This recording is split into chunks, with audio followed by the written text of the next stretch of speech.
आप लोग पढ़ रहे थे एग्जाम्पल नंबर 5 का क्वेश्चन है ना। A 50 kg boy sits 1.2 meter from the fulcrum of a seesaw, है ना। सीसॉ सबने देखा है। ऐसा मान लो इसकी जो चेयर्स है ना ये एडजस्टेबल है।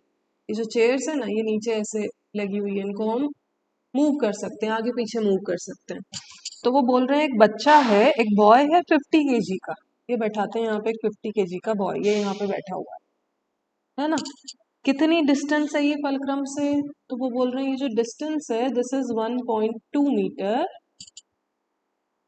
और ये जो बॉय है ये बॉय है 50 केजी का। ठीक है, ये बोला है ये बॉय 50 केजी का है। ठीक है, अब बोल रहे हैं where should another boy of 40 kg sit on the other side in order to balance it. बोल रहे हैं एक और बच्चा है, बट वो जो बच्चा है ना वो 40 केजी का है। तो बोल रहे हैं वो बच्चा किधर बैठना चाहिए ताकि क्या हो जाए, ये सीसॉ बैलेंस हो जाए। अगर उस बच्चे को भी मैं 1.2 मीटर की डिस्टेंस पे बैठाऊंगी तो क्या होगा? तो लेफ्ट तरफ झुक जाएगा सीसॉ। 50 केजी वाले की तरफ झुक जाएगा 50 सीसॉ। केजी के उधर झुक 50 जाएगा। केजी वाले की तरफ झुक जाएगा। ठीक है ना। मतलब टॉर्क किधर की तरफ कम है, मोमेंट ऑफ फोर्स 40 केजी वाले की तरफ अभी फिलहाल कम है। हमको इसको बैलेंस करना है सीसॉ को। सीसॉ बैलेंस कब होगा? जब sum of all the anti clockwise movement, sum of all the anti clockwise moments is equals to होना चाहिए sum of all the anti clockwise moments should be equals to sum of all clockwise moments। अब यहाँ तो बहुत सारे हैं नहीं, एक ही है। ठीक है, पर प्रिंसिपल ये था तो हमने ऐसा लिख दिया sum of all anti clockwise moments. ठीक है, तो अब एंटी क्लॉकवाइज मोमेंट्स के लिए formula F into D. F into D, तो इसको ऐसे लिख दूं क्या, F1 into D1 is equals to होना चाहिए F2 इंटू D2। किसी को कोई प्रॉब्लम नहीं ना? किसी को कोई डाउट नहीं? ठीक है, चलिए अब क्या कर सकते हैं, हम सब्स्टिट्यूट कर देंगे वैल्यूज। सब्स्टिट्यूट कर देंगे वैल्यूज। तो ये जो F1 है इस F1 की प्लेस पे मैं 50 केजी लिख सकती हूँ, but 50 KG is what? Is it force yes teacher, force. Yes teacher. और is it mass? Mass 50 KG mass. Mass. Teacher तो केजीएफ इज फोर्स। हाँ, KGF इज फोर्स, तो उन्होंने बुक में केजी दे के रखा है। तो अब आपकी चॉइस है कि आप यहाँ पे 50 KGF लिख सकते हो, है ना, या फिर क्या कर सकती हूँ, अगर मेरे पास मास है तो मैं वेट कैलकुलेट कर सकती हूँ क्या? W is equals to what? What is the formula to calculate weight? So mass into volume, Mass into mv। mv, teacher वो मोमेंटम का फॉर्मूला है। mg। Momentum equals to MV. mg सुना नहीं सुना कभी यस भाई? Force is equals to mass into acceleration होता है ना। तो फोर्स हम क्या बोल रहे हैं यहाँ पे, कौन सा फोर्स है? Weight of the body. Mass की प्लेस पे मास, और एक्सेलरेशन तो क्योंकि अर्थ पे खड़े है ना, तो हम क्या लिखेंगे यहाँ पे एक्सेलरेशन की प्लेस पे? Acceleration due to gravity which is g 9.8। Yes yes yes, ऐसा लग रहा है आप लोगों ने शायद लास्ट ईयर ऐसा कुछ नहीं किया क्या वेट कैलकुलेट करने यस के लिए? टीचर। नो टीचर, पढ़ा है पढ़ा है? ठीक है, यस मैम। तो मैं यहाँ पे 50 इंटू 9.8 लिख सकती हूँ। 50 इंटू 9.8। अब ये फोर्स बन गया क्या, यस यस मैम। टीचर। है ना। और D1 कितना लिख दें? 1.2। 1.2। This is equals to F2। F2 कितना हो जाएगा? 40 into 9.8। 40 into 9.8 into D2। तो हमको कैलकुलेट करना है, वो यही तो पूछ रहे हैं कि इस बच्चे को कहाँ बैठा है, दूसरे वाले को। तो हमने बोल दिया इसको कितनी डिस्टेंस पे बैठा दो, इसको D2 डिस्टेंस पे बैठा दो, फलक्रम से F से D2 डिस्टेंस पे। तो बस अब इसको कैलकुलेट करना है। 9.8 से 9.8 कैंसिल, वो इसीलिए तो आंसर पे कुछ फर्क नहीं पड़ रहा है। आप 50 KGF ले लो, 50 KG से भी कोई बच्चा कर देता है ना। तब भी आंसर तो सही आना है, but since we are writing it at the place of F1 तो मास कैसे लिखें, तो इसलिए 9.8 लिख दिया। हालांकि दोनों तरफ के 9.8 से 9.8 कैंसिल हो जाएगा, तो बस अब तो क्या है, d2 इज इक्वल्स टू हो जाएगा 50 इंटू 1.2 डिवाइडेड बाय 40, 0 से 0 कैंसिल, दिस इज 1, 0.3, 1.5 मीटर्स। बताओ किसी बच्चे को डाउट है तो। दूसरा बच्चा 1.5 मीटर्स की डिस्टेंस पे बैठना चाहिए, तब ये सीसॉ बैलेंस्ड स्टेट में रहेगा। बुक में कैसे किया है, तो बुक में पहले क्लॉकवाइज मोमेंट कैलकुलेट कर लिया, फिर डिस्टेंस x लेके एंटी क्लॉकवाइज मोमेंट कैलकुलेट कर दिया, उसके बाद कंपेयर किया है ना। तो जब मुझे पता ही है कि आगे जाके कैंसलेशन होने ही है, तो क्यों वो एंटी क्लॉकवाइज पहले से कैलकुलेट करूं क्लॉकवाइज। ठीक है, तो अपने हिसाब से देख लेना, और ये ध्यान रखना कि किसको किधर बैठाया है आपने। एंटी क्लॉकवाइज के लिए हमने कौन सा लिखा, एंटी क्लॉकवाइज मोमेंट कौन सा, बॉय मैंने जो स्क्रीन पे फिगर बनाया है उसके हिसाब से जनरेट कर रहा है। 50 kg वाला एंटी क्लॉकवाइज जनरेट कर रहा है या 40 kg वाला, 50 kg 50 kg वाला। 50 वाला। 50 वाला। बट बुक में उन्होंने 50 kg वाले को राइट हैंड साइड पे बैठाया है और 40 वाले को लेफ्ट हैंड साइड पे बैठाया है, इसीलिए उन्होंने क्लॉकवाइज में 50 वाले को डाला है और एंटी क्लॉकवाइज में 40 वाले को डाला है। आपकी इच्छा, आपको जैसे करना है, आपने जो फिगर बनाया है उसके हिसाब से आप सही होना चाहिए, दैट्स इट। यस, किसी बच्चे को डाउट नहीं? ठीक है, एग्जाम्पल नंबर 6, क्वेश्चन रीड करो।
Yes,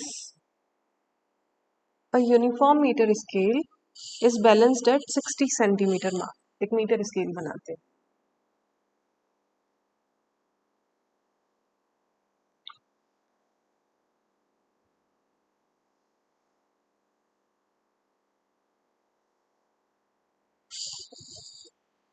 है ना, लिख लेते हैं पहले। जो यहाँ पे 0, 10, 20, 30, 40, 50, 60, 70, 80, 90 एंड 100।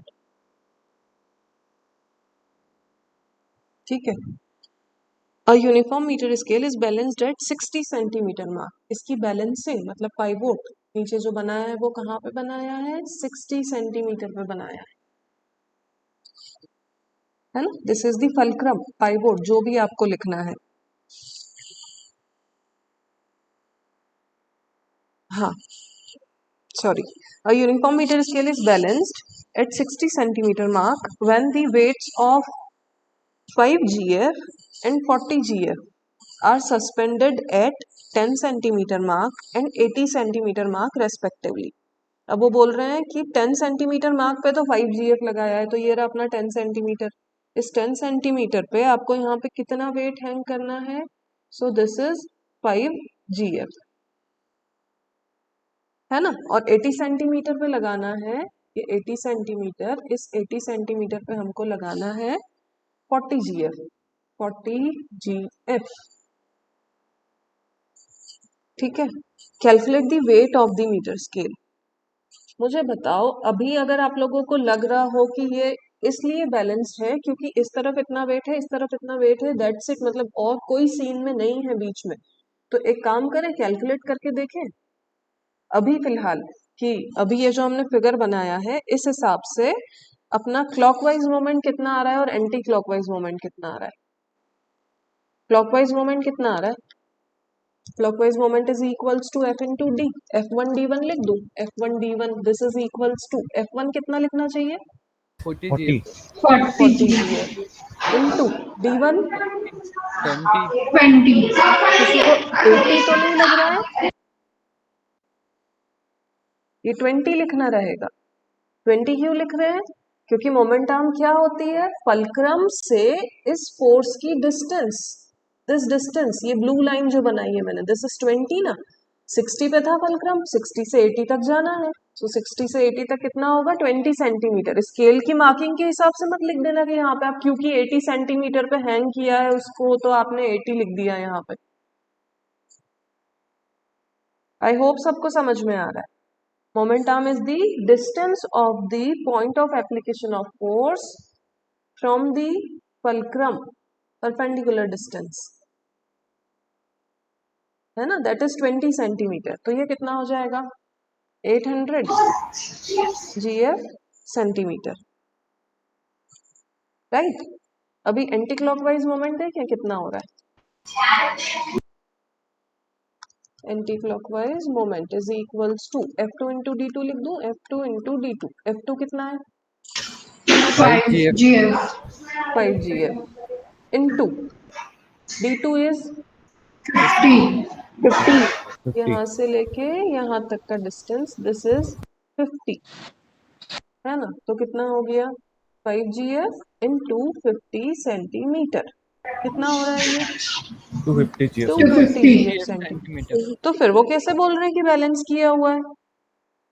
फर्स्ट लाइन में उन्होंने क्या बोला कि यूनिफॉर्म मीटर स्केल को बैलेंस किया है व्हेन 5 GF लगा दिया 10 सेंटीमीटर पर, 40 GF लगा दिया 80 सेंटीमीटर पे। तो ये तो क्लॉकवाइज और एंटी क्लॉकवाइज मोमेंट इक्वल आ ही नहीं रहे। और ये इक्वल नहीं है तो मीटर स्केल बैलेंस कैसे हो गई? ये तो झुकना चाहिए थी ना। किस तरफ? 800 GF सेंटीमीटर की तरफ। पाइवोट सेंटर में नहीं है ना। पाइवोट सेंटर में नहीं है। मीटर स्केल का भी तो कुछ वेट है कि नहीं है? अगर सेंटर में होता, सबको समझ में आ रहा है?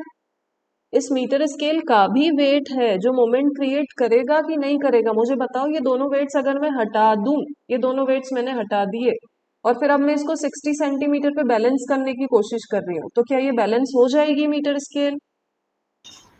नो मैम यहाँ No, 60 ma'am. है, यहाँ 0 है, यहाँ 100 है, क्यों बैलेंस नहीं होगी? होना चाहिए ना भाई, वेट तो लगाया ही नहीं है ना मैम अभी। क्योंकि वो ज्यादा है मिडिल क्योंकि मिडिल में लेफ्ट हैंड पाइवट साइड का नहीं है। मोमेंट आम ज्यादा है। हम एंटी क्लॉकवाइज हो जाएगी।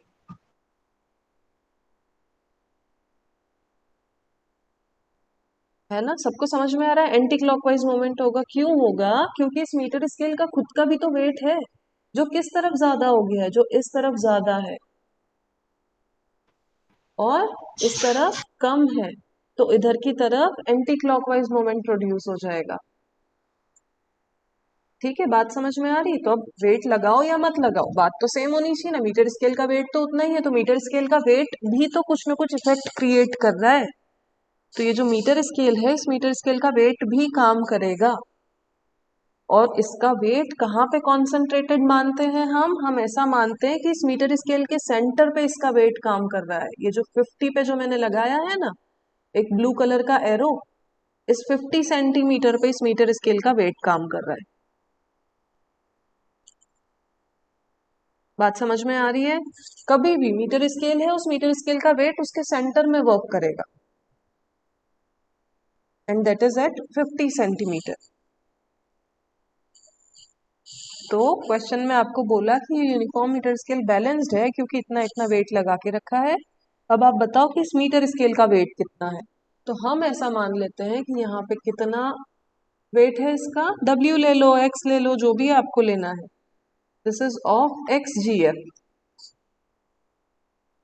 इसका वेट हमने सपोज कर लिया XGF। So since metre scale is balanced, metre scale अभी कौन सी स्टेट में है? बैलेंस्ड स्टेट में है।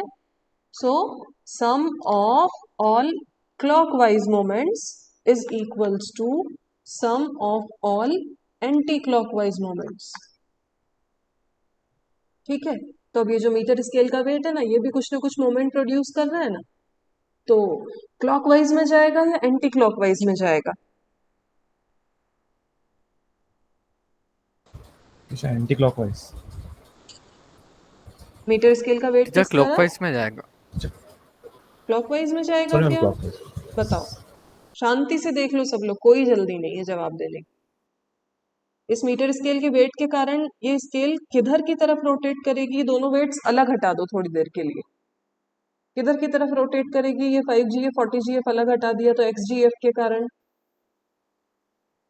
क्लॉकवाइज या anti clockwise?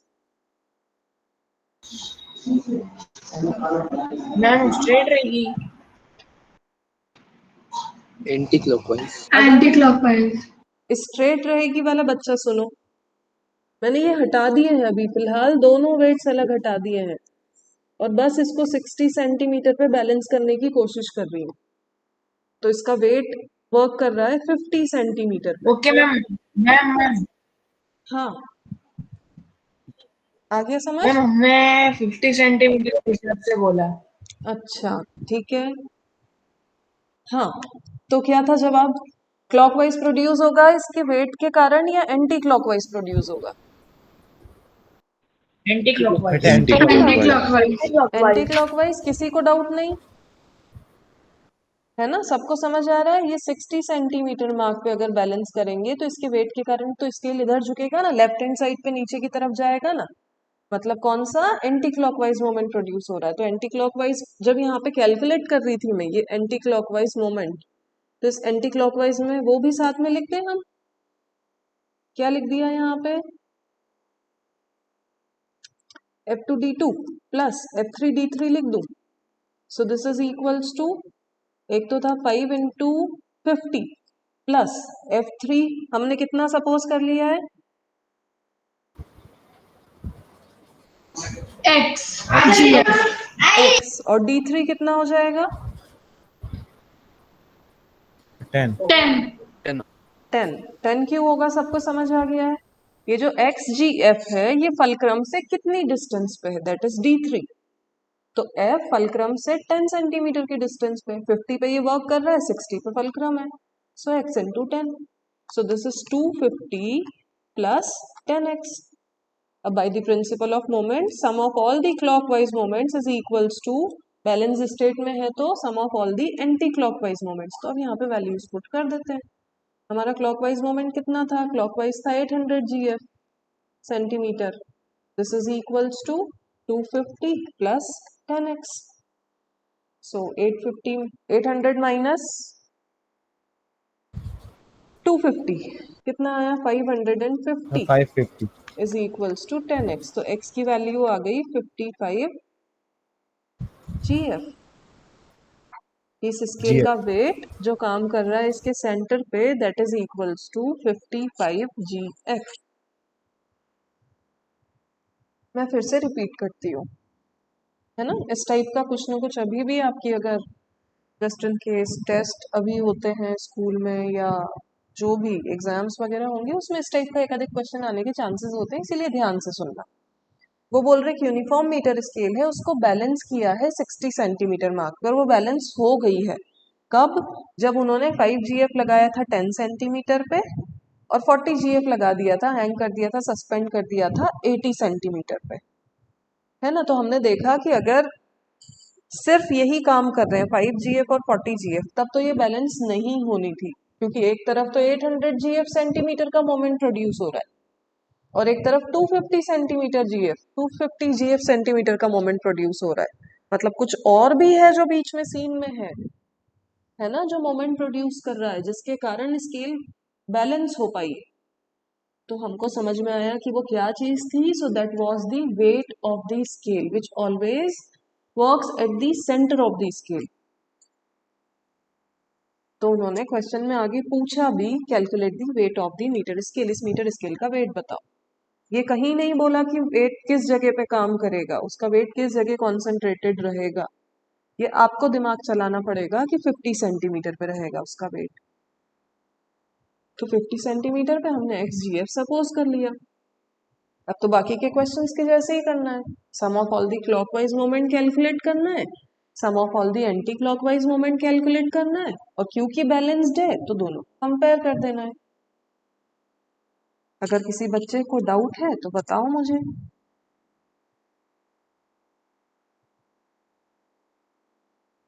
Teacher anti clockwise movement पर ही क्यों जुड़ा?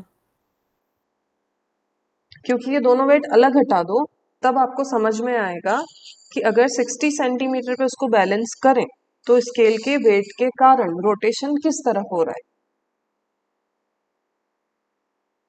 Anti clockwise.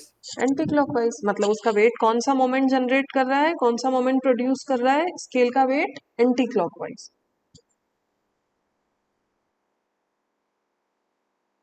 Okay teacher. हाँ, यस। और किसी को कुछ डाउट नहीं? तो चलिए एग्जाम्पल नंबर 7 क्वेश्चन रीड करो।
यस, क्वेश्चन रीड कर लिया। On a seesaw, two children of masses 25 kg and 50 kg are sitting on the one side of it. दोनों एक ही साइड बैठे हैं at a distance of 2.0 meter and 1.5 meter respectively from its middle. जिसको जहां बैठाना है वहीं बैठाना, हाँ ध्यान रखना। 25 kg का बैठाना है 2 मीटर्स पे, तो दिस इज 2 मीटर्स। यहाँ से लेके यहाँ तक, सेंटर से मिडिल से यहाँ तक की डिस्टेंस 2 मीटर्स है। तो ये यहाँ पे एक बच्चा बैठाएंगे which is of mass 25 kg, इसका मास है 25 kg। और एक और बच्चा है विच इज ऑफ 50 kg, एक और बच्चा बैठाया है यहाँ पे 50 kg का, which is at a distance of 1.5 metre. ये यहाँ से लेके यहाँ तक की डिस्टेंस है 1.5 मीटर्स। इतनी बात सबको समझ में आई? अब बोल रहे हैं वो आपसे, where should a man of mass 75 kg sit to balance it. Where should a man of mass 75 kg sit to balance it. इसको बैलेंस करने के लिए एक और बंदे को राइट साइड में बैठाना पड़ेगा ना, दूसरी साइड। जिस बंदे को बैठाना है उसका मास है 75 kg, तो ये दूसरे बंदे को यहाँ पे बैठाया है ना, इसका मास है 75 kg। तो उसको बोल रहे हैं कितनी डिस्टेंस पे बैठा है सो दैट ये बैलेंस हो जाए। ये यहाँ से लेके यहाँ तक की डिस्टेंस कितनी रखें सो दैट ये जो सी सॉ है ये बैलेंस हो जाना चाहिए। So should I take it X metres. कैसे सॉल्व करना चाहिए बता दो। मैम एंटी क्लॉकवाइज मूवमेंट्स निकालेंगे, क्या एंटी क्लॉकवाइज टोटल निकाल लेंगे, फिर प्रिंसिपल लगा देंगे। प्रिंसिपल मूवमेंट को की प्रॉपर्टी लगा देंगे। है ना, तो देखो अब मैं अलग से कैलकुलेट नहीं कर रही हूँ, आप लोग भी इस चीज की प्रैक्टिस कर सकते हो। मैं सीधे क्या कर रही हूँ, मैं लिख रही हूँ by the principle of moments, by the principle of moments sum of all the, इधर की तरफ ये दो बच्चे हैं, ये एंटी क्लॉकवाइज प्रोड्यूस करेंगे या क्लॉकवाइज प्रोड्यूस करेंगे, दोनों बच्चे ये बता दो। Anti clockwise. Anti clockwise. Anti-clockwise. Anti clockwise, so sum of all the anti clockwise, कुछ किधर भी लिख सकते हो आपकी इच्छा, हाँ, बट जो क्लॉकवाइज प्रोड्यूस कर रहा है उसको उसी के नीचे लिखना, कैलकुलेशन उसी के नीचे करना। Sum of all the anti clockwise moments is equals to sum of all the clockwise moments, है ना। एंटी क्लॉकवाइज में दो है ना, तो F1D1 plus F2D2 is equals to, इसमें क्लॉकवाइज में एक ही है तो इसको F3D3, दैट्स इट, बस इतना लिखते हैं। तो अब वैल्यूज बता दो, F1 की प्लेस पे क्या लिखूं, 25 kg। है ना, 25 kg या फिर 25 kgf, और या फिर 25 इंटू 9.8, जो भी आपको करना है, ठीक है। बुक में kgf लिखा है, सो दिस इज 25 kgf, यूनिट्स नहीं लिख रही हूँ, लिख देती हूँ 25 kgf इंटू D1 कितना लिखना चाहिए, ma'am 2 metre. 2 meter. 2 metre, plus F2 कितना, 50 kg. 50 into 1.5। 50 kgf into distance is 1.5 metre is equals to F3 कितना, 75. तो X. Into x metres. तो बस अभी कैलकुलेट कर लो, दिस इज 50 प्लस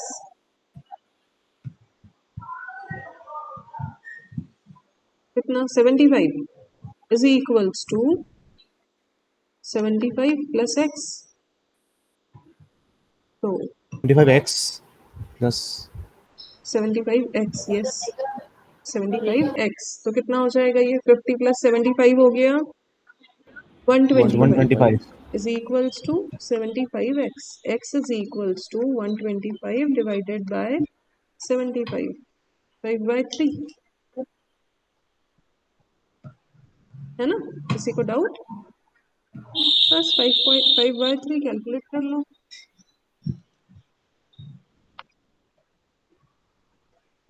666, तो इसको आप लिख सकते हैं 1.67 मीटर्स, यस। बहुत शांति से देख लो, हाँ,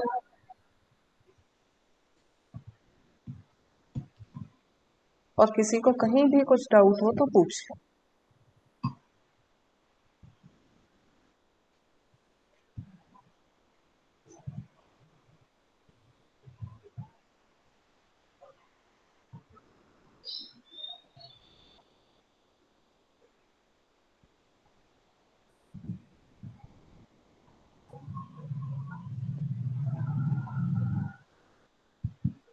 कि आपको अगर ऐसे F1D1, F2D2, F3D3 नहीं भी लिखना है तो ऊपर एक बार फॉर्मूला लिख दो,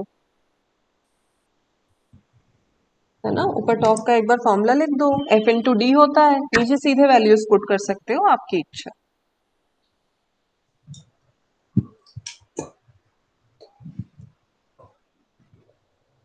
यस, साफ कर रही हूँ मैं, किसी को डाउट नहीं, चलिए एग्जाम्पल नंबर 8 रीड करो।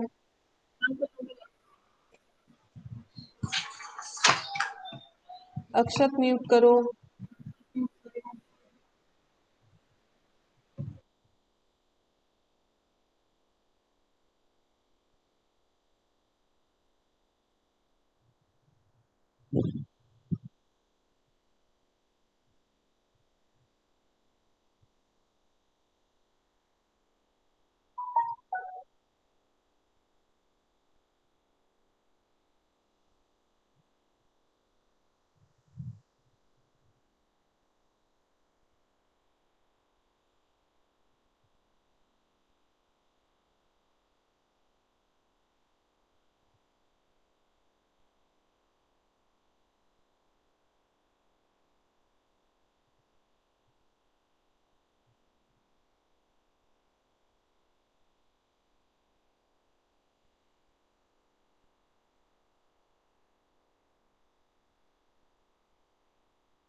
Yes, two opposite and parallel forces, each of magnitude 3 Newton. Opposite, parallel and equal in magnitude. ठीक है. Each of magnitude 3 Newton act as a couple at the two ends of a uniform rod of length 1 meter freely pivoted at its center. एक rod बनाते हैं सबसे पहले तो the length of the rod is 1 meter और इस 1 metre rod को pivot किया है एट इट्स सेंटर. ठीक है. इसके दोनों एंड्स पे इक्वल और ऑपोजिट फोर्सेस काम कर रहे हैं, है ना. इधर एक फोर्स काम कर रहा है और एक फोर्स इधर डाउनवर्ड डायरेक्शन में काम कर रहा है. फिगर बनाते टाइम ध्यान रखिएगा क्योंकि ऑपोजिट बोला है तो ऐसा नहीं करना दोनों ऊपर की तरफ बना दो एरोज या दोनों नीचे की तरफ बना दो. ठीक है. ये है 3 न्यूटन का फोर्स. एफ इधर भी वर्क कर रहा है, एफ इधर भी वर्क कर रहा है. 3 न्यूटन. ठीक है. They act as couple. तो आपको बताना है, एक तो इसके लिए डायग्राम बनाना था और बताना है determine the total moment of the couple. So moment of the couple is equals to क्या होता है? F into D. F F into D. और डी क्या होता है यहाँ पे? Couple arm. Couple arm. Couple arm होता है ना. मोमेंट आर्म नहीं होता है, कपल आर्म होता है. एफ दोनों में से कोई सा भी एक लिख सकते हो, ये दोनों ही इक्वल है ना. तो बस F into couple arm. F कितना हो जाएगा? 3 न्यूटन. कपल आर्म दे के रखिए 3 meter. Newton. into 1 meter. Into 1 meter. 3 newton metre. That's it. और कुछ भी नहीं करना था. ठीक है. किसी बच्चे को डाउट नहीं? चलिए आगे बढ़ते हैं. Yes. Now the next topic is centre of gravity. मैं बोलना भूल जाऊं कभी एंड में, वैसे तो मुझे याद रहेगा आप लोगों को. अभी आपने ये जो किया ना, सॉल्व दीज न्यूमेरिकल्स, सी वाला पार्ट, जस्ट उसके बाद दे के रखा है questions based on ICSE examination. 4 questions दे के रखे हैं, ये आप लोगों को घर से करके लेके आना है. होमवर्क है ये आप लोगों का, है ना. ये बहुत ईमानदारी से करना, एग्जाम पैटर्न बेस्ड है वो. चलिए नेक्स्ट बात आती है. Next topic is centre of gravity. ठीक है. चलो अब एक बात बताओ. सेंटर ऑफ ग्रेविटी समझने के पहले एटलीस्ट ये बातें आपके दिमाग में आनी चाहिए. क्या कि अगर आप ऐसे खड़े हैं यहाँ पे, है ना,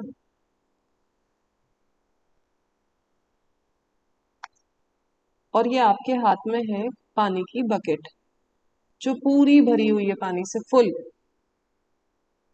है ना. 30 kg की बकेट है आपके हाथ में. तो मुझे बताओ कि आप किस तरफ झुकोगे? बकेट की साइड तरफ. This उल्टी is the side. left साथ में बकेट को and this खड़ी है. is the right. बकेट की तरफ झुकोगे. राइट. राइट. मुझे तो ऐसा नहीं लगता. Teacher left side. लेफ्ट में झुकेंगे टीचर. मतलब आप लोगों ने कभी बकेट उठाई मैम नहीं? लेफ्ट में झुकेंगे. लेफ्ट में झुकेंगे. नहीं उठाइए पर हम लेफ्ट में झुकेंगे. Yes ma'am. कुछ भी बकेट नहीं कूलर में उठाई पानी भाई. भरने के लिए उठाइए बहुत बार. उठाइए कूलर में पानी भरने के लिए. Very good. तो फिजिक्स का कम से कम ये पार्ट तो आपको पता चल गया कि जिधर बकेट उठाई है उधर नहीं झुकते हैं हम दूसरी तरफ झुकते हैं. अगर किसी ने कभी इस बात पे गौर, वैसे तो सबका गया होगा यार, it is very obvious. Just in case किसी का नहीं गया हो तो आज ही बकेट उठाइएगा और देखिएगा कि जिधर की तरफ बकेट है आप उधर ही झुक रहे हो क्या, या दूसरी तरफ झुक रहे हो. आप दूसरी तरफ झुकेंगे. कुछ भी वेट उठा के देख लेना, एनीथिंग जो थोड़ा सा भारी हो. ठीक है. चलो, ये नहीं किसी ने अगर गौर किया होगा तो ये तो गौर किया ही होगा कि ये एक बंदा है ना, इसको अपनी बैक साइड यहाँ पे पीछे गेहूं की एक बोरी उठानी है. तो मुझे बताओ वेट किधर की तरफ है, पीछे की तरफ है। ये बंदा किधर की तरफ झुका हुआ दिखता है आपको हमेशा? इसका फेस इधर है। हाँ,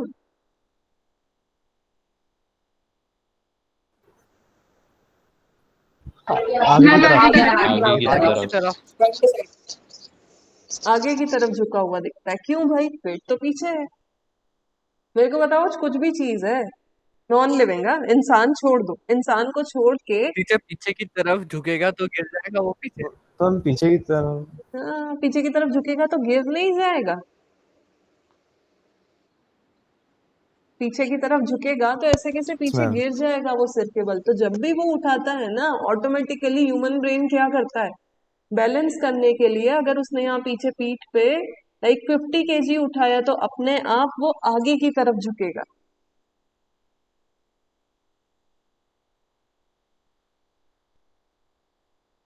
ठीक है, ऐसे और भी बहुत सारे एग्जाम्पल्स मिल जाएंगे आपको। ये सब सेंटर ऑफ ग्रेविटी के कारण हो रहा है। ये सारा काम किसके कारण हो रहा है? सेंटर ऑफ ग्रेविटी के कारण हो रहा है। ठीक है, तो चलो अब इसको समझते हैं कि कैसे क्या हो रहा है। आपको सबको पता है कि मैं कोई सी भी बॉडी की बात करूं, कोई भी object, it is made up of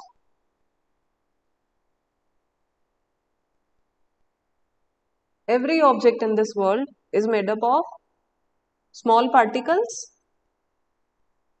called molecules. Yes or no? Yes teacher. कोई सी भी बॉडी हो, उसके अंदर क्या Yes. है? उसके Yes, teacher. अंदर ढेर सारे मॉलिक्यूल्स हैं, Teacher. मॉलिक्यूल्स और एटम्स। Yes. ठीक है, और Yes. छोटे लेवल पे जाके Atoms. देखो तो बोलोगे कि एटम्स है, और छोटे लेवल पे जाओगे तो आप बोलोगे इलेक्ट्रॉन्स भी है, उसके अंदर न्यूक्लियस भी है, और भी छोटे लेवल पे जा सकते हो अब तो ठीक है, अभी हम मॉलिक्यूलर लेवल पे रहते हैं कि जितनी भी बॉडीज हैं they all are made up of small particles called molecules, है ना? अब मुझे बताओ इस बॉडी का वेट क्यों है? क्योंकि इसके हर पार्टिकल का, हर मॉलिक्यूल का भी कुछ ना कुछ वेट होगा ना, कि नहीं होगा? Each molecule has some weight. Yes teacher होगा। होगा। और वो जो वेट है, वो वेट किस तरफ काम कर रहा होगा? Yes, yeah. वेट किस तरफ काम कर रहा होगा? कौन सी डायरेक्शन The में? center upward? Center. of gravity. The center of the sorry Saumya, मुझे आवाज नहीं आई। the downward. Downward Downward direction में, direction.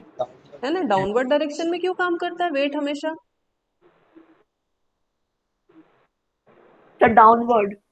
डाउनवर्ड डायरेक्शन में क्यों वर्क करता है वेट हमेशा? The Gravity gravity वाले center of ग्रेविटी का gravity को सेंटर। खींचती है उसकी तरफ.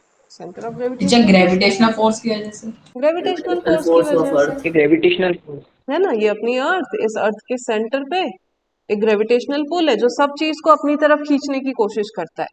तो भाई अभी तो अपन अर्थ पे ही है ना, अर्थ की बात कर रहे हैं, नॉर्मल केस है।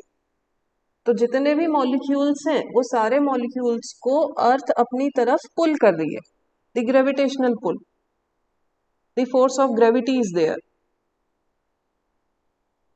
है ना?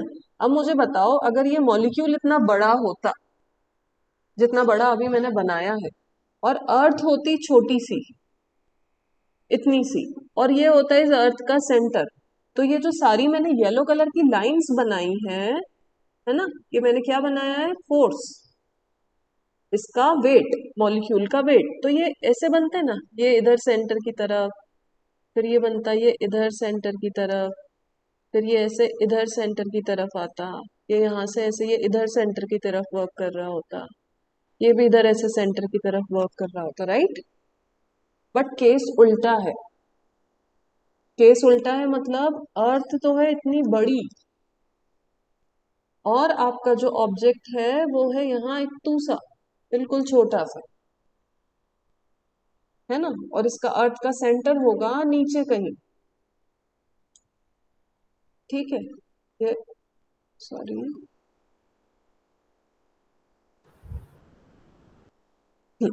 ये अर्थ का सेंटर बना रही हूँ, ये येलो कलर का यहाँ पे, ये अर्थ का सेंटर। तो सारी चीजें सेंटर की तरफ पुल हो रही है, है ना। ये तो कंपैरेटिवली फिर भी वो जो आपने ऊपर आपका ऑब्जेक्ट बनाया है ना, वो थोड़ा सा बड़ा बनाया है, वो और छोटा होगा, अर्थ के साइज के कंपैरिजन में तो बहुत ज्यादा छोटा होगा। तो अब उसके जितने भी मॉलिक्यूल्स हैं उन सारे मॉलिक्यूल्स का वेट मैं डाउनवर्ड डायरेक्शन में बनाऊं, तो मुझे बताओ ये जो लाइंस है जो मैं बना रही हूँ, यार ये सेंटर की तरफ जानी चाहिए, एक्सट्रीमली सॉरी मैं इतना प्रिसाइज नहीं बना पाऊंगी। ऐसा मान लेना यहाँ है सेंटर। तो अब इसके जितने भी मॉलिक्यूल्स है ना, ये मॉलिक्यूल्स का ये जो ग्रेविटेशनल पुल इनके ऊपर है, इनसे जो लाइंस जारी होंगी, ये आपको क्या लगता है ये पैरेलल जैसी बनेंगी या नहीं बनेंगी?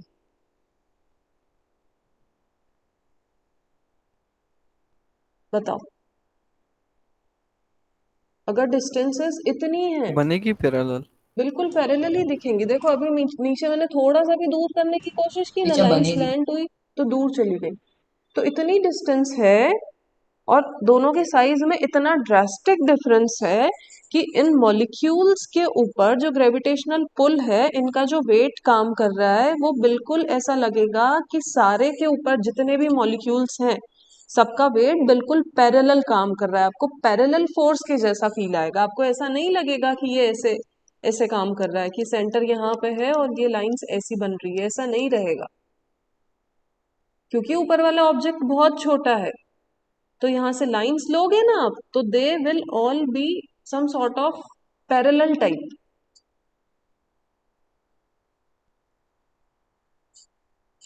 ठीक है। सो हम क्या कर सकते हैं, इनको parallel to each other consider कर सकते हैं। तो ये सब कहाँ काम कर रहा है, वर्टिकली डाउनवर्ड काम कर रहा है। तो अब मुझे बताओ, इस ऑब्जेक्ट का मैं रिजल्टेंट फोर्स कैलकुलेट करने जाऊं, इसका टोटल वेट कैलकुलेट करने जाऊं, so this total weight, this total force is going to be equals to W1, पहले पार्टिकल का वेट प्लस दूसरे पार्टिकल का वेट प्लस तीसरे पार्टिकल का weight and so on. Suppose यहाँ पे n पार्टिकल्स है, इन सबके वेट के इक्वल होगा उस बॉडी का टोटल वेट या नहीं होगा?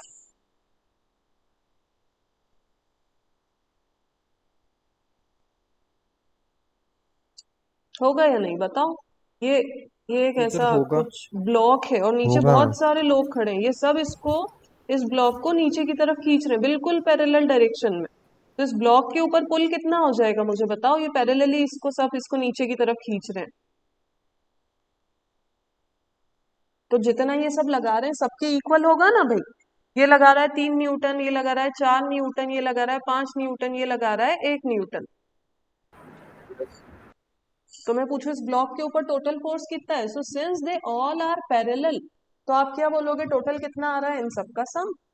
तो ऐसे ही यहाँ पे ये जो वेट है ना, पार्टिकल्स का वेट, ये पार्टिकल का वेट भी सारा कैसे काम कर रहा है, सब कुछ पैरेलली काम कर रहा है। अगर पैरेलल काम नहीं कर रहा होता तो फिर हमको वेट निकालने के लिए इनके सम के अलावा कुछ और भी यहाँ पे ट्राई करना पड़ता। But since the weight of the particles is working parallelly in downward direction, तो total weight of the body is equals to weight of all the particles जिससे वो बॉडी मिलके बनी है। ठीक है, इतनी बात समझ में आ गई। कल परसों अभी हमने मोमेंट ऑफ फोर्स पढ़ा कि ये जो भी हमारा पार्टिकल था, सॉरी ये जो भी हमारा ऑब्जेक्ट था, इस ऑब्जेक्ट के जितने भी पार्टिकल्स हैं तो इनका वेट है ना, हमने इसको फिर से जूम आउट कर दिया है, फिर से देख रहे हैं हम इसको बड़ा करके कि यहाँ पे तो होगा इसका सेंटर मान लो, है ना। बट ये जितने भी पार्टिकल्स हैं, अगर मैं इसको यहाँ से हैंग करने की कोशिश करूं इस ऑब्जेक्ट को, तो मुझे बताओ ये जो पार्टिकल्स का वेट है ये इसके अंदर मोमेंट क्रिएट करेगा या नहीं करेगा?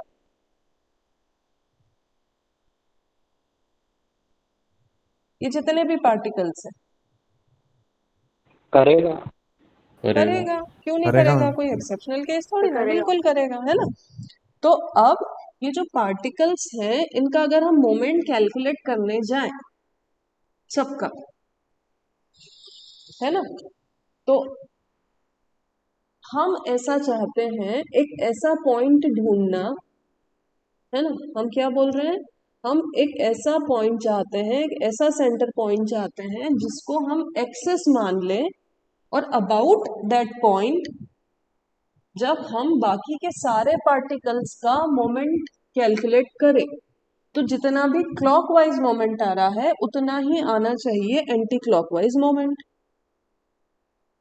सो दैट ये बॉडी, इस येलो सर्कल जो मैंने बनाया है सेंटर पॉइंट, इसको अगर मैं जी बोलूं तो इस जी पॉइंट पे इसकी बैलेंसिंग हो जानी चाहिए कि कभी भी मैं इसको जी से हैंग करूं तो फिर इसमें रोटेशन नहीं होना चाहिए, इक्विलिब्रियम में रहना चाहिए। इसका सारा क्लॉकवाइज मोमेंट का sum is equals to all the anti clockwise moments के सम के इक्वल होना चाहिए। हम क्या बोल रहे हैं कि ये जो जी पॉइंट है, हम एक ऐसा जी पॉइंट चाहते हैं कि इसके अबाउट, एक्सिस के अबाउट होता है ना, कुछ पाइवोट होता है ना, फलक्रम होता है ना, हम बोले कि ये हम चाहते हैं कि जी वो फलक्रम बन जाए कि इसके अबाउट जब हम बाकी के पार्टिकल्स जो मोमेंट क्रिएट कर रहे हैं वो कैलकुलेट करें तो कोई से पार्टिकल्स होंगे जो क्लॉकवाइज मोमेंट क्रिएट कर रहे होंगे, कोई से पार्टिकल्स होंगे जो एंटी क्लॉकवाइज मोमेंट क्रिएट कर रहे होंगे, और इसके बिल्कुल जो इस जगह पे आ रहे होंगे, यहाँ पे इस लाइन में ये कोई मोमेंट क्रिएट कर पा रहे होंगे क्या? जो मैं छोटे छोटे से ऑरेंज सर्कल्स बना रही हूँ, ये पार्टिकल्स कोई मोमेंट क्रिएट कर रहे होंगे क्या कि नहीं कर रहे होंगे? हम कर रहे हैं। जी के नीचे कर रहे हैं, डब्ल्यू तो है, इनका डी है क्या कुछ? Yes ma'am. बताओ, डी है क्या इनकी मोमेंट आर्म? ये मैं इस पार्टिकल के लिए मैं ऐसे कैलकुलेट करूंगी, इस पार्टिकल की अगर मैं बात कर लूं, जिसको इसको मैंने 1 नंबर दिया है, इसके लिए ये डी है। फिर इस पार्टिकल की बात करूं जिसको मैं 2 नंबर लिख रही हूँ, इसके लिए डी ये है। Teacher, someone mic is on. Sorry, हाँ, यस, हाँ, ये थर्ड पार्टिकल की बात करूं तो इसके लिए डी ये है, क्योंकि डी तो परपेंडिकुलर डिस्टेंस होता है ना, इसके लिए ये डी है फोर्थ वाले के लिए। तो मुझे बताओ कि ये जो ऑरेंज पॉइंट्स बनाए हैं इनके लिए डी 0 रहेगा कि नहीं रहेगा? रहेगा। रहेगा, तो ये मोमेंट नहीं क्रिएट कर यस पाएंगे। हाँ, टीचर। जो बिल्कुल उसकी लाइन में है, बिल्कुल हमने पढ़ा था ना, एक्सिस ऑफ रोटेशन पे जो है वो मोमेंट क्रिएट नहीं कर सकते, है ना। तो चलो ये बात आप छोड़ भी दो, चलो ये तो मैंने ऐसे ही एक्स्ट्रा में दिमाग में आ गया था तो बात आ गई, ये सब हटा देते हैं। हम तो बात कर रहे हैं कि ये जो बाकी के पार्टिकल्स ये मोमेंट क्रिएट कर रहे हैं, तो हम चाहते हैं कि हमको एक ऐसा पॉइंट मिल जाए, है ना, जिसको हम सेंटर पॉइंट बोल दें, फलक्रम बोल दें, पाइवोट बोल दें, एक्सिस ऑफ रोटेशन बोल दें। इसके अबाउट, इसके अबाउट मतलब इसके अबाउट इसलिए बोलना पड़ रहा है क्योंकि हम डी यहां से मेजर करेंगे ना, क्योंकि हम डी इस जी पॉइंट से मेजर करेंगे। तो इसके अबाउट जब हम क्लॉकवाइज मोमेंट्स निकालें सारे, और इसके अबाउट जब हम एंटी क्लॉकवाइज मोमेंट्स निकालें सारे, तो उन दोनों का सम इक्वल आना चाहिए, और अगर वो सम इक्वल होगा तो ये जो ऑब्जेक्ट है मेरा ये बैलेंस्ड स्टेट में रहेगा। तो ये जो पॉइंट है, this is centre of gravity.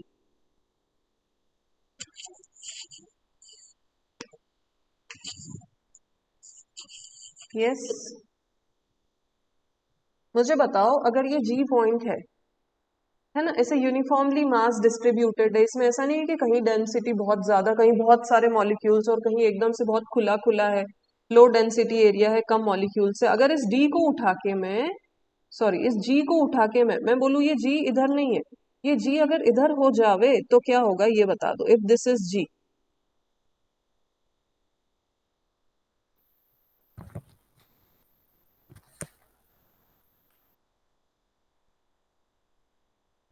बताओ, थोड़ा सा सोचो और बताओ कि अगर जी यहाँ है तो क्या होगा। इसको हैंग कर दिया मैंने ऐसे, तो वो दोनों मूवमेंट्स अनइक्वल हो जाएंगे। अनइक्वल हो जाएंगे। किधर की तरफ रोटेशन हो जाएगा? एक क्या साइड ये से लटक जाएगा। एक साइड से लटक जाएगा? किधर की तरफ घूमेगा? क्लॉकवाइज या एंटी क्लॉकवाइज? Clockwise. क्लॉकवाइज। इधर की तरफ Clockwise. वेट ज्यादा हो गया ना, तो जब आप Clockwise. इसको हैंग करोगे तो थोड़ी देर बाद आप देखोगे तो पता है क्या होगा, ये ऐसा हो जाएगा, ये ऐसा हो जाएगा, ये अपने आप को ऐसे बैलेंस करेगा कि जी यहाँ आ जाएगा, घूम जाएगा। बात समझ में आ रही है ना? तो ये जी यहाँ नहीं हो सकता। क्यों? सेंटर ऑफ ग्रेविटी इसको इसलिए नहीं बोल सकते हैं क्योंकि अगर आप इसको इधर रखते हो तो ये जो इधर के पार्टिकल्स है ना, ये ज्यादा मोमेंट क्रिएट कर देंगे, उसमें रोटेशनल इफेक्ट ले आएंगे as compare to left hand side वाले पार्टिकल्स। ये राइट साइड वाले मॉलिक्यूल्स है ना, इनकी मेजॉरिटी हो गई, इन लोग ने ज्यादा मोमेंट क्रिएट कर दिया। तो अब ये ऑब्जेक्ट बैलेंस्ड स्टेट में नहीं रहेगा, ये रोटेट हो जाएगा, राइट हैंड साइड से इधर की तरफ घूम जाएगा, लटक जाएगा नीचे की तरफ। So this can not be the centre of gravity. Centre of gravity वो पॉइंट है जहां से हम हैंग करें तो घूमना नहीं चाहिए। ये कैसा होना चाहिए? ये अपनी बैलेंस्ड स्टेट में होना चाहिए।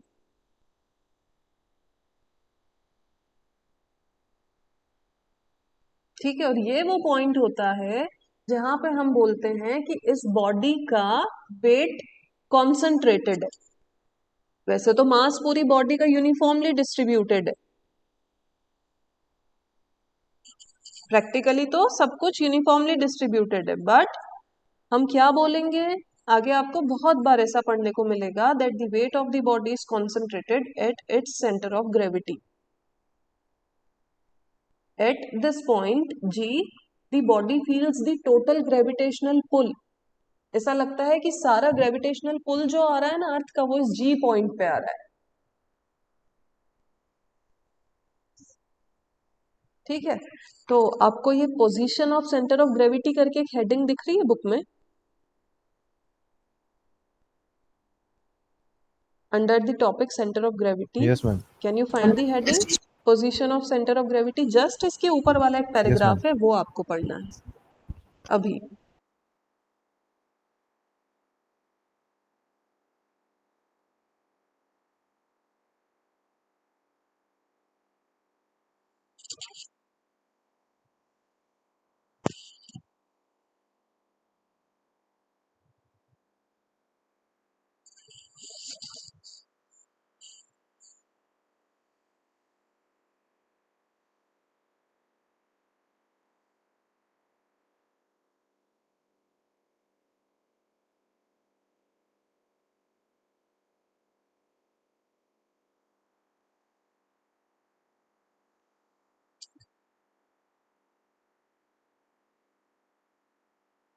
यस, किसी को Yes, ma'am. डाउट? एक फॉर्मूला दिख रहा है, W is equals to N into small w, दिख रहा है फिगर Yes, के ma'am. बाद, है ना? उसके बाद एक पैराग्राफ दिख रहा है, each particle of the body exerts a moment. Yes, ma'am. सबने सुना? Each particle of the body exerts a moment. उस पैराग्राफ को भी एक बार रीड कर लो प्लीज अभी, और उसमें कुछ डाउट हो तो पूछ लो।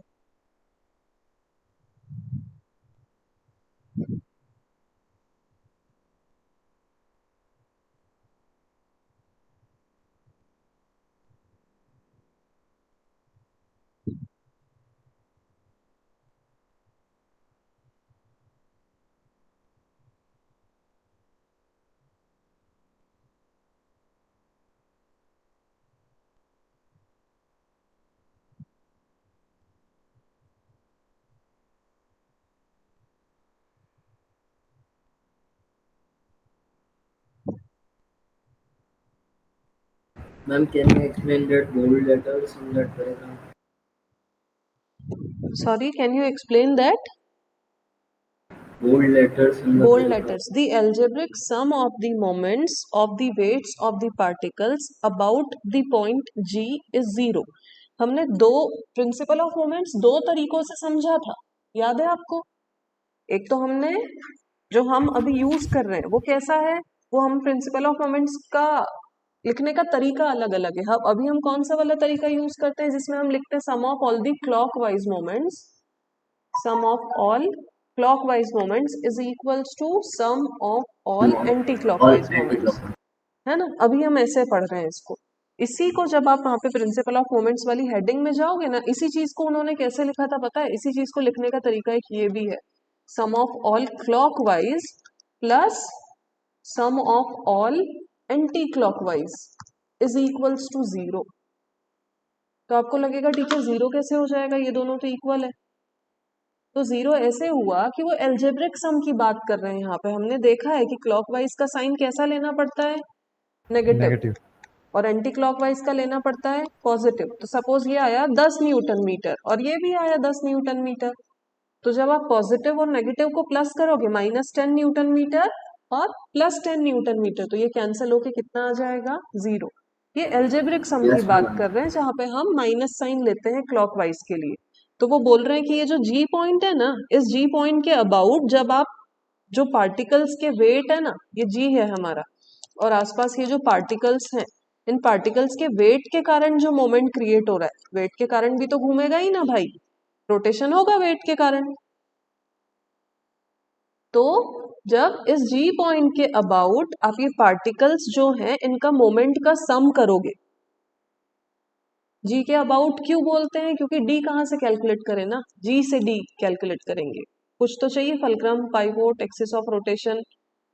तो जब आप इस जी के अबाउट जो पार्टिकल्स मोमेंट क्रिएट कर रहे हैं उसका एल्जेब्रिक सम करने जाओगे, एल्जेब्रिक सम मतलब क्लॉकवाइज पे माइनस साइन लगाओगे और एंटी क्लॉकवाइज पे प्लस साइन लगाओगे, तो ऐसे सम करोगे ना तो सब कुछ कैंसिल होके 0 आ जाएगा। इसी बात को समझने का दूसरा तरीका, एल्जेब्रिक सम भूल जाओ, आप ऐसा बोलेंगे कि जब ये जो पार्टिकल्स मोमेंट क्रिएट कर रहे हैं, है ना, तो जो भी क्लॉकवाइज मोमेंट क्रिएट कर रहा है वो, और जो भी एंटी क्लॉकवाइज मोमेंट क्रिएट कर रहा है वो, तो जितना क्लॉकवाइज मोमेंट आएगा उतना ही एंटी क्लॉकवाइज मोमेंट आएगा, तो बॉडी बैलेंस्ड स्टेट में रहेगी। Yes, ma'am. Understand. Got it. ठीक है ना। तो कल हम स्टार्ट करेंगे position of centre of gravity की। जिस सेंटर ऑफ ग्रेविटी की हम बात कर रहे हैं इसको पता कैसे करें कि किसी बॉडी का सेंटर ऑफ ग्रेविटी कहाँ पे है। ठीक है, तो होमवर्क में क्या है आप लोगों का, 24